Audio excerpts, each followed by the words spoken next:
walk away from my house in Parsonsfield, Maine.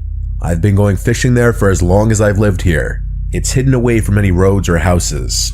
It has perfect privacy, and I would always be the only one out on the lake fishing. In fact, I would leave my kayak in the same spot by the lake whenever I wasn't using it. It was easier than lugging the thing back and forth from my house to the lake anytime I wanted to use it. I would leave it leaning up against this huge tree every time. The kayak is heavy enough to not fall over from a windstorm or anything. I also leave it covered to prevent critters from taking refuge inside. It was a warm summer's evening. I was out on the lake already for about an hour, and I'd caught a few trout already, which I'd thrown into the cooler. It was dusk at this point. The little bit of light left in the sky was disappearing behind the trees. I was gonna bring it in soon, and just then, I heard sounds from the edge of the lake. I turned and saw someone standing at the edge of the water, tipping a barrel of some kind over, pouring its contents into the lake. It looked to me like they were polluting the lake with something. I took it upon myself to yell out, "Excuse me, what are you doing?" The person looked up at me, and he then ran into the woods, with the contents of the barrel still pouring into the water. I looked more closely at the liquid being poured out into the lake, and it looked like a dark red liquid. Though it was dark out, so I can't say with 100% certainty if it was red, but it was very dark. I felt a sense of unease creep up throughout my body. I decided I wanted to leave. I'm a big nature guy though, and seeing people littering or polluting the environment makes me sick. I genuinely couldn't resist shouting something out to that person, but I didn't feel comfortable here any longer. I planned on reporting this to the Department of Environmental Protection. I paddled the kayak back to my usual spot. I took all of my gear off the kayak before pulling it out of the water. As I was putting the cover over the kayak, I heard one single snap of something not far away, like the crunch of something under a person's shoe. I turned and was about to say "who's there," but I decided against it. I finished covering the kayak quicker than I ever had before. I didn't even bother standing it up to lean on the tree this time. I left it on the ground. I picked up my gear and cooler and started quickly walking out of the woods and onto the road, which led to my house. It was only a couple minutes of a walk and I was back home. I kept looking over my shoulder the entire time though, thinking someone was behind me. I put my gear in the shed real quick, then went inside. I never locked the door so quickly. I was genuinely spooked. I rinsed off the trout and put them in the fridge, planning on cooking them tomorrow. Tonight, I just heated up some leftovers. As the food was in the microwave, there was a knock at my front door. The fear and dread that I was feeling the entire walk back to the house returned in an instant, and my suspicion that I was being followed home was basically confirmed. I mean, who else would be knocking on my door this late? My lights were on, my car was in the driveway, whoever it was knew I was in here. I had all the shades closed though, so nobody could look inside. They knocked on the door again. The microwave beeped as the timer hit 0. I'm sure whoever was outside heard it. All the windows were cracked open, and a moment later, there was a knock now on the window, and a man's voice said through the window, "Excuse me, I think you saw me at the lake earlier. I'd just like to explain myself." There was absolutely no chance I was opening the door to this person. For them to stalk me to my house told me this was a dangerous person. They repeatedly knocked on the window and kept yelling hello through it. I decided to acknowledge him now that he was getting more aggressive. I yelled, "Yo, leave or I'll call the police." I intended to either way, but it was still a threat to get him to leave. The man responded calmly now, saying, "Sir, if you could just open the front door, I'll explain everything to you." I repeated my threat, and I didn't hear his voice again. At this point, I shut and locked every window in the house and turned on the AC. I also made a report to the non-emergency police number, detailing both the barrel being dumped into the lake and the man coming to my house. I also made an online report with the Department of Environmental Protection. Making these two reports honestly made me feel a little better about going to sleep that night. But thank God I'm a light sleeper. In the middle of the night, like 2 a.m., I heard a crash from downstairs. I immediately sprang out of my bed and grabbed my Glock from the closet. I heard someone's attempt at quiet footsteps coming up the creaky wooden steps. I had my Glock loaded in hand as I stood behind my dresser right by my closet, aiming at the door. I heard very slow creeping towards my door. My bedroom door is closest to the stairs, so it was naturally the first door that they would approach. And sure enough, I heard the doorknob slowly press down and then the door pushed open. I saw nothing but the man's silhouette enter the room. I flicked on the lamp next to me so he could see my gun, and I screamed, "Get on the ground now." He raised his hands in the air and seemed for a second to be motioning for me to calm down. He had a small blade in his hand. I told him to drop it, but then he said calmly, "I'm leaving," and he turned and ran for downstairs. I yelled at him to stop, but he clearly took the chance on me being too afraid to pull the trigger. I heard him leave through the front door. I ran downstairs to lock the front door right away and then call 911. My living room window was shattered. Glass was all over the floor. I kept my sight on that broken window until the police officers showed up. I had to explain that I already made a non-emergency report of what happened earlier. In fear of waiting too long by morning for the barrel to be gone, in the darkness, I went with 2 of the officers who showed up to my house to where I saw that man dumping the barrel into the lake. But after 20 minutes of walking around looking for it, it was gone. The man must have made sure not to leave it behind. I gave my best description of the man to the police for their report. The man was a short, bearded white man with a receding hairline and glasses, wearing a black flannel shirt and black pants. After the police left, I stayed in the living room all night with my gun next to me, watching TV. No way in hell was I going to sleep with a broken window and some nut job out there. At dawn, my brothers came over to help me fix the window. My brother Dale stayed at the house while my other brother and I went to Home Depot to get the window and parts. Dale stayed at the house with me for a few nights till things cooled down. My not-so-wild theory is that the barrel contained human remains, possibly dissolved in some kind of acid. Why else would that man follow me home and then break into my house to potentially murder me? Trust your gut if something feels wrong. I knew if I opened my door to that man, something terrible might have happened to me.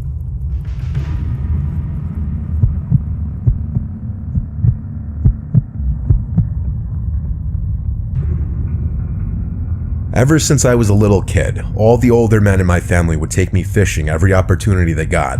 It was like some family ritual.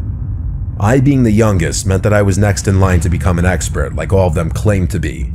The ones who took it the most seriously were my dad and his brother Matthew. Our houses were decked out like the ones you've probably seen on fishing shows. I won't go into detail, but if you took a step into my house, you'd instantly be able to tell my parents spend more time on the water than on the land. This is actually his story, not mine. My dad's a pretty hard guy to scare, but let me tell you, whenever he tells this story, it's like he's a different person. He doesn't like talking about it, but every so often, at a family gathering or a special occasion, one of my relatives will ask him to tell it, and he will. My dad's name is John. He was fishing with my uncle Matthew and their close friends Rich, Jeff, and Monty. They had set out early, before the sun had even broken the horizon, heading to a remote spot they had all agreed was prime fishing territory.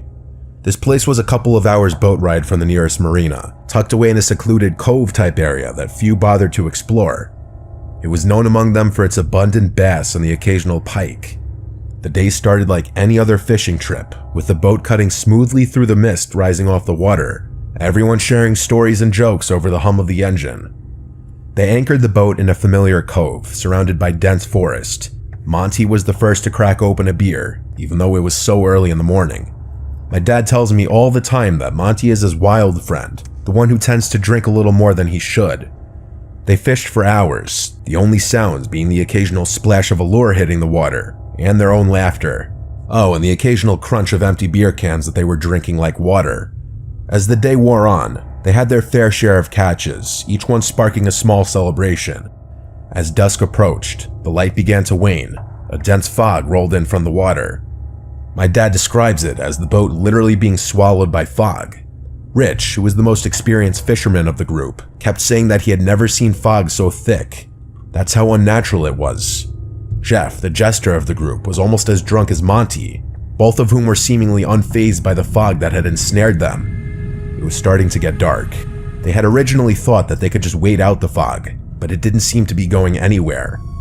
My dad and Rich agreed that Matthew should just try to drive the boat out of the cove and into the open ocean, where the fog probably wouldn't be as dense. Matthew agreed, but even though he was typically the most cautious, he only narrowly avoided colliding with the shore. He refused to risk further damage to his prized boat. They reluctantly came to terms with the fact that they'd probably have to spend the night on the boat. My dad made the point that they'd need to tell their families about the situation, And of course, they had drifted into an area of the cove that had no signal.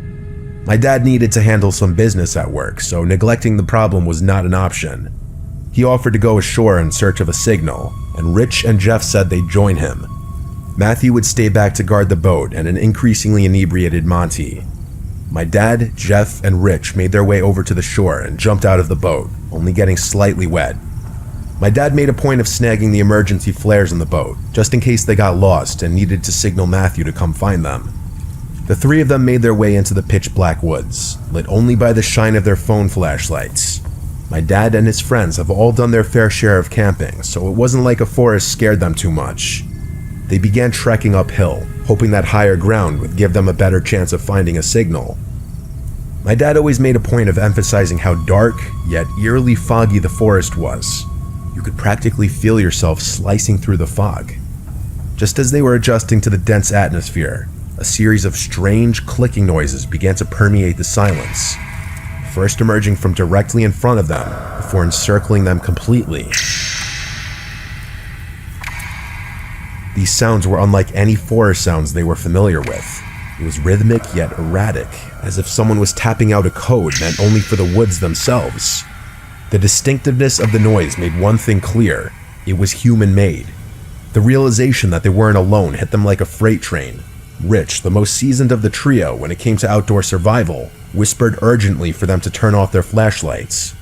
"Don't give away our position," he hissed, with a note of genuine concern in his voice. As the lights switched off, the darkness became thicker than the fog. The clicking noises stopped abruptly, replaced by a silence that seemed to weigh on their chests. Time lost meaning as they stood there, frozen, unsure of their next move. I'm sure they were all thinking the same thing. The idea that they might have stumbled upon some kind of clandestine gathering or a woods cult was terrifying.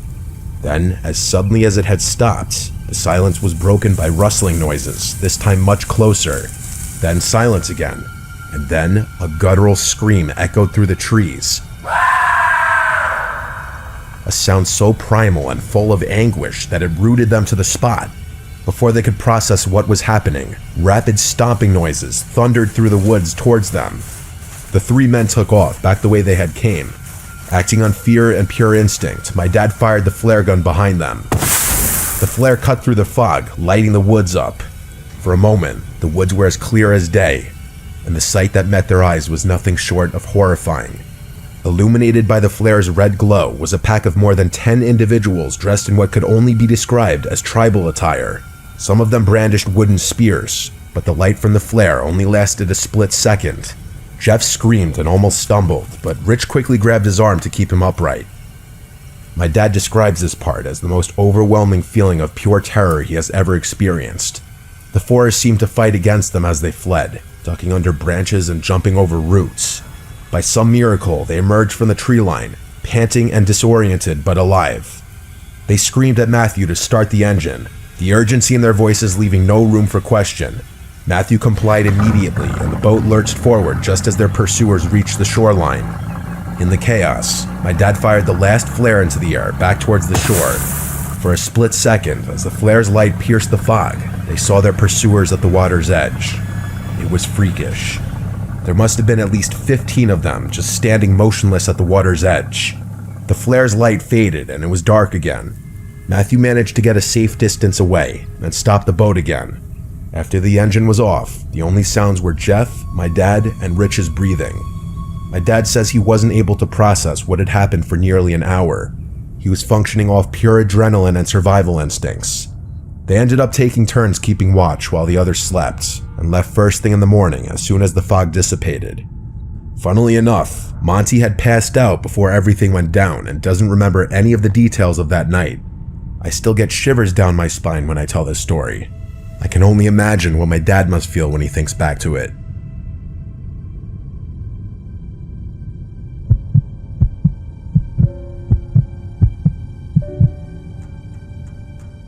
I've been fishing for as long as I can remember. I'm almost 60 years old now, and even though I've been fishing thousands of times, I can't think of any other way I'd rather spend the rest of my life. My kids are all off living their own lives, and things around the house are quiet now. You could hear a pin drop most of the time.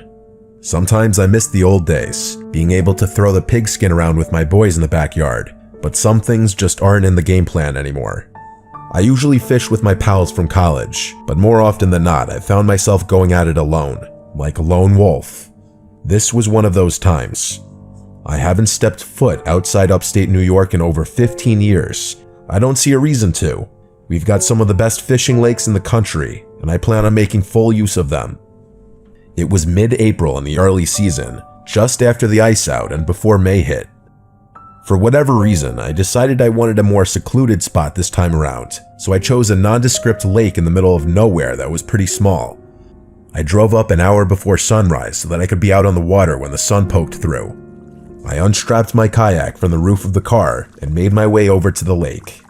I rode out to the middle of the lake and admired the beautiful early colors starting to paint the sky. It felt like home. You can bet your bottom dollar I'd never trade a day like this for anything. It was a little chilly, but I've got skin like steel. I could tell the sun was just about to appear in the sky, so I started gearing up. I was shooting for largemouth bass, so I made my way back to the outside edge of the weed beds, planning to move back toward the middle of the lake if I got skunked. I went for a 6.5-foot medium action spinning rod with 9-pound monofilament line. I was using a wacky rig, which is a 4-inch rubber stick worm, my go-to for catching largemouth. Just before I was about to start what would hopefully be a swell day on the water, I noticed something strange across the lake. I couldn't quite see what was going on, but I could tell that there was movement. At first I thought it was a fellow fisherman, but curiosity got the better of me. I reached into my knapsack and pulled out my pair of binoculars I used for bird watching. I looked across the lake, and there were 3 figures wearing dark colors and hoods covering their faces. They looked like they were digging a hole or something on the edge of the lake. I kept watching. They finished their hole, and while I was expecting them to put something inside it, they actually did the opposite. One of them pulled something out of the hole, which I couldn't make out even with my binoculars. Then the other 2 did the same, pulling out a few more things that I couldn't quite see. I was beyond confused. Then I watched as they started tossing the items into the lake, each one making a distinct splash as it smacked the water. Something was wrong. Out of nowhere, a wave of fear washed over me. I didn't know who these people were, but I started thinking they might be dangerous. I didn't know what to do. Thankfully, they started to leave without noticing me. I thought about turning a blind eye, but couldn't bring myself to do it. I waited until they disappeared into the woods and slowly rode my way over. I was shaking at this point. I got to the spot where I was pretty sure they had tossed everything. I started fishing, only this time I wasn't fishing for fish. I was going for something else entirely. I fished around for about an hour with no luck. I had to try something different. I racked my brain trying to figure out what I could do. And just then, I remembered my depth checker. I had it tucked away in my Volvo. I was determined at this point. I rode back to shore, returned to my car, retrieved the depth checker, and rode back to the spot. I was sweating heavily at this point. I poked around for a bit, feeling nothing but squishy lake bottom. And then, I felt something hard, something metal. I made a mental note of the spot and grabbed my rod. I took the rig off and replaced it with the largest hook I had. I let the spool out slowly, my pointer finger feeling the gentle movement of the line. 50 years of fishing experience was going into this one catch. I felt the slight resistance in the line. It had hit something. I moved the line around slowly, hoping I'd be able to snag it on whatever was down there. After about a minute, the line tugged a little harder than was normal. I was snagged. I reeled in slowly, careful not to drop my catch. What I pulled out of the water had me shivering in my boots. I stared at the black 9mm on the end of my line. Those thugs had thrown a gun into the lake. I didn't feel safe anymore. I didn't even bother looking around for the other items. I reeled the gun into my kayak, careful not to touch it, and hightailed it out of there. As soon as I got to dry land, I called the police. They launched a full investigation and recovered several more unsettling things from the lake. I insisted on watching them conduct their search because I needed to know what was at the bottom of that lake. They found a keychain with like 7 keys on it and a bunch of old, foreign coins from different countries wrapped in a cloth. The most eerie thing they found, though, was a locket. It was waterlogged, so the pictures inside were faded and unintelligible. The police told me they'd contact me if they ever connected these dots to some kind of crime. They never called me, though. But the story didn't end there.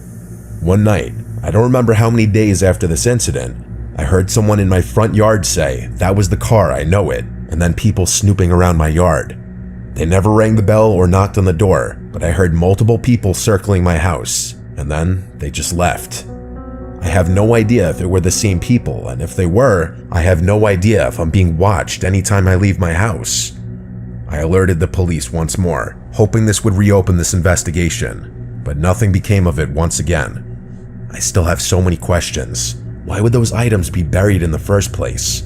And why would those people go back just to dig them up and hide them again? Maybe they realized that there was a greater chance they'd be found in the ground, so they went back and threw them in the lake. Or maybe those items had been in that hole for years, and they decided to dig them up for some reason. All in all, this was the strangest thing that has ever happened to me while fishing.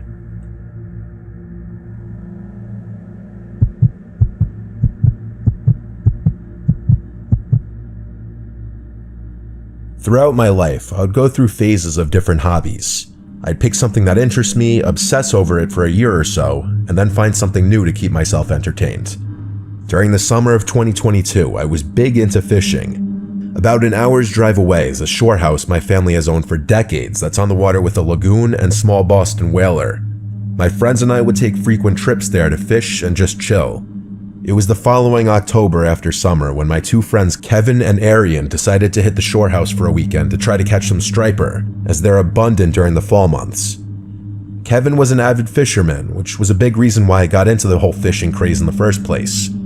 Unfortunately, during this time, our boat was out of the water due to maintenance, so we'd have to fish off the beach and piers. This was no problem though, as Kevin had all the necessary rods and gear to do so. We got together on a Friday afternoon, and I drove us all down. When we got there, we fished during the day off of different piers along the inlet. Night rolled by, and only one of us had caught fish, which was Kevin, of course. It was just a small bass though, nothing too exciting. Bummed about our luck, we decided to stay up late to fish off the beach during the night. Kevin said he knew a good beach spot about 15 minutes away, which took us down a desolate road with woods on both sides. It opened up into a small gravel parking area, or at least what seemed like one. Kevin said since we'd have to walk a little ways to the spot, we should take everything we need now so we won't have to go back to the car to get anything. We planned on staying up to catch the sunrise, so we packed accordingly. We walked about 5 minutes down this path, which opened up into a massive beach. We set up camp, which consisted of beach chairs, a speaker, and 2 coolers, one filled with ice for fish and one filled with snacks, water, and beers. Kevin brought these massive fishing rods that were ideal for beach fishing, and also rod holders that you would hammer into the sand. He also had these little bells that connect to the tip of the rod to notify you of any movement.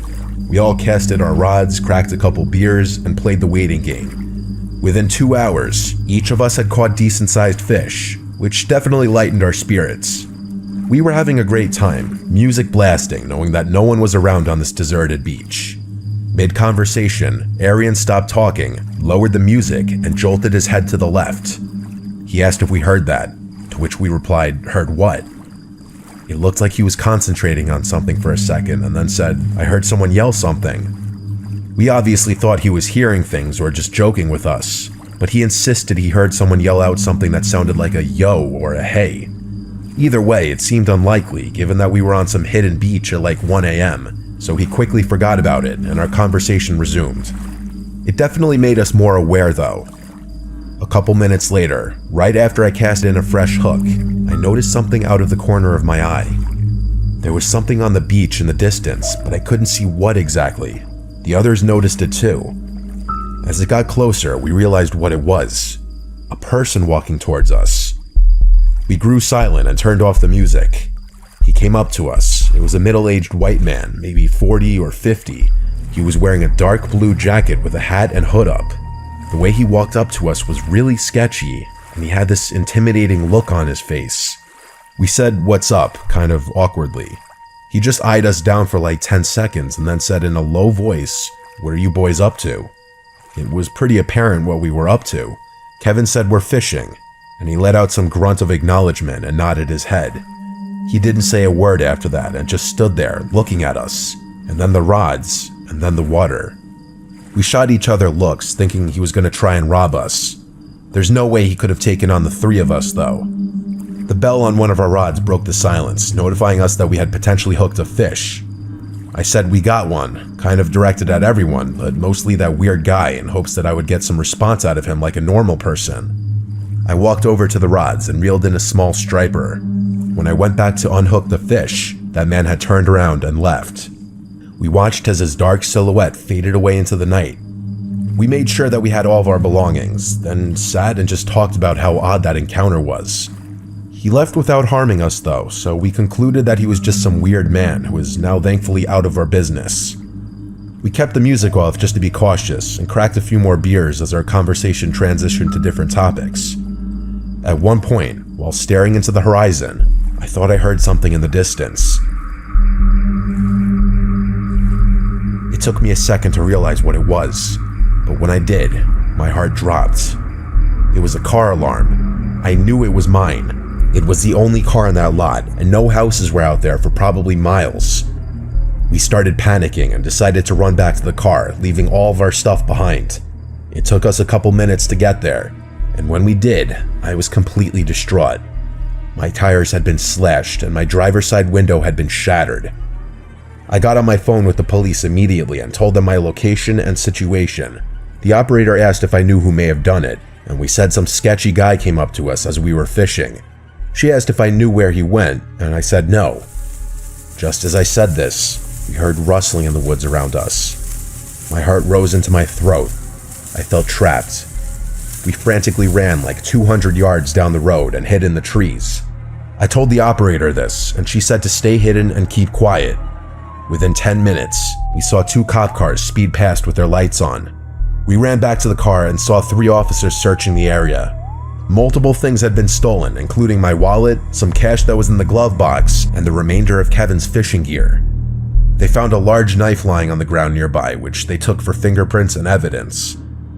I told them the whole story with my adrenaline still pumping. They said we were smart to run away and hide, as it's very likely this man meant us harm. Those words made me appreciate my life so much more. The officers made us feel safe, and were nice enough to help us pack up the equipment and carry it back. They took down our information and gave us a ride back to the house. We stayed up all night reflecting on what had just happened. That morning, Arian got us a ride up north, and I picked up my car from the shop a few days later. To this day, this is by far the most frightening experience I've ever had. What was supposed to be a normal fishing trip became a terrifying ordeal that cost me hundreds of dollars worth of damages. I never got a call back from the police, meaning that guy is probably still out there. Needless to say, I gave up fishing as a hobby and haven't touched it since.